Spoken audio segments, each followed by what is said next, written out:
अब आप देखें कि सुखमय घर के लिए आजकल आप जो भी इंटीरियर कराते हैं तो इंटीरियर में आपको खास ध्यान है कि अट्रैक्टिव हो मेरा घर, ये खास ध्यान में आता है। लेकिन वर्ण विज्ञान, शब्द विज्ञान, रूप विज्ञान, रस विज्ञान, ये सभी विज्ञान एक घर में लागू होते हैं। जैसे घर में पानी का स्थान कहाँ होना चाहिए, पेंटिंग किस रंग का होना चाहिए, कार आदि व्हीकल्स आपके घर के क्या रंग के होने चाहिए। अगर आपके घर में सुख शांति होना है तो इसमें 15% का भाग आपके गाड़ी का रंग तक रखता है। अगर आपका गाड़ी का रंग एकदम डार्क ब्लू है, डार्क ग्रीन है या कोई भी डार्क रंग का है तो समझना कि धीरे धीरे घर में हाइपर टेंशन और स्ट्रेस बढ़ने वाला है, क्योंकि ये गाड़ी का रंग बाहर जब घूमता है तो ब्रह्मांडीय व्यर्थ ऊर्जा को ले आके आपके घर में छोड़ता है। आप सोचते हैं कि कार के रंग में क्या पड़ा है, लेकिन वर्ण विज्ञान कहता है कि गाड़ी का रंग तक आपके भविष्य को निर्धारित करता है। तो कौन सी गाड़ी ऐसी है जो श्रेष्ठ है, जो आपके घर को सुखमय बना सकता है? Gold colour the toppest one, लेकिन वो अच्छा नहीं लगता है तो सिल्वर द सेकेंड वन सबसे बढ़िया है। जो रेगुलर नॉर्मली आपको पसंद आए तो व्हाइट कलर के बाइक, व्हाइट गाड़ियां, व्हाइट चीजें, ये आपके घर में सुकून और शांति लाने में पूर्ण रूप से, ये हंसने जैसी कोई बात नहीं है, ये 100% हमने प्रयोग की हुई बातें।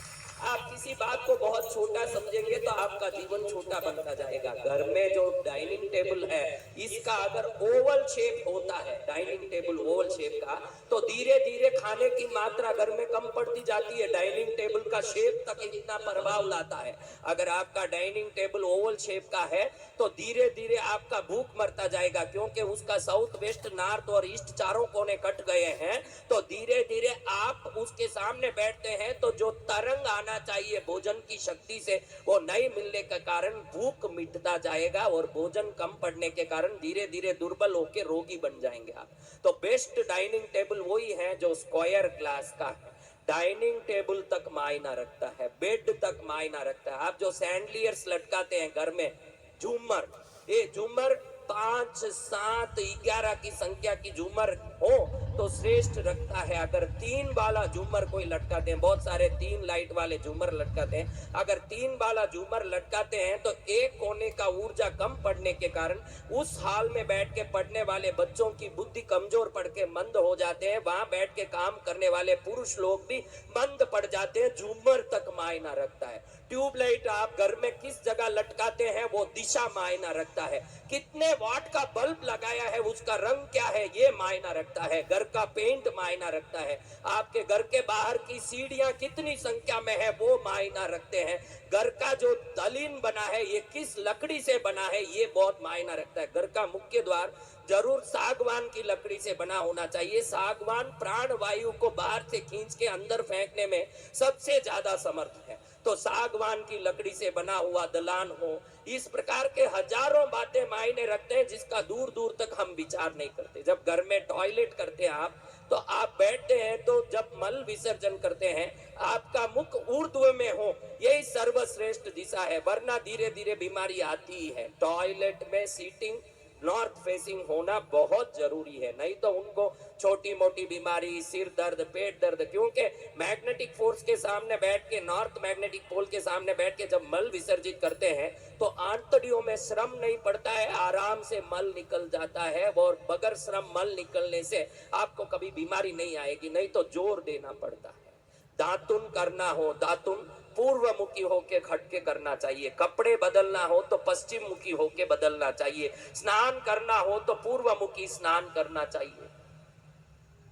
लाखों बातें हैं, आपने घर की बात बोलने मुझे कह दी। अगर एक घर की व्यवस्था बताने जाऊं मेरे पूरे आयु नीमच में रहना पड़ेगा, क्योंकि घर ऐसा व्यवस्थित व्यवस्था है जिसके कोने कोने को समझना जरूरी है, जिसकी चीजों को समझना जरूरी है।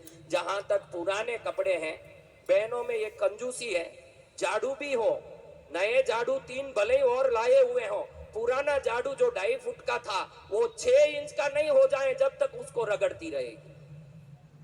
पुरानी चीजों को तुरंत बाहर दे देना चाहिए, क्योंकि एक वस्तु घर में आता है तो वो धीरे धीरे परमाणु को खींचने लगता है, भले वो साड़ी का कपड़ा हो, झाड़ू हो, कोई भी वस्तु हो। जब पुराने वस्तु हो तो आपके गुस्से के परमाणु, आपके चिंतन के परमाणु, आपके दुख के परमाणु के कुछ असर तो उन कपड़ों में भी होते हैं। पहने पूरा फट जाए उसके बाद ही काम वालियों को कपड़ा पकड़ाती है। जिस कपड़े को पहने तो काम वाली चांदनी जैसे दिखने लगे, ऐसे छलनी जैसे फटी हुई कपड़ा, क्यों पहले ही दे दें तो एक दान का लाभ भी मिले और वो भी खुश हो कि मेरी मालकिन मुझे ध्यान रखती है। हम पूरा फटा टूटा हो, 300 साड़ियां अपने वार्डरोब में हो तो भी देने को मन करता है क्या? इस दान की वृत्ति से ये फायदा होगा, जब ये पुराने कपड़े आप निकाल देंगे तो उस कपड़े को पहनते समय जो दुख था आपको, वो दुख का परमाणु भी घर से निकल जाएगा और घर साफ रहेगा। ये बहुत जरूरी है। आप पुराने बहुत सारे कपड़ों को संगठित करके रख के खुश होते हैं कि मेरे पास इतना वस्तु है, उसमें दुख और गुस्से का परमाणु भी भरा है, इसको ध्यान रखना। इसीलिए तो मासिक धर्म के वस्त्रों को कई बार पहनने के लिए मना किया है शास्त्रों में कि इसमें वो परमाणु हैं।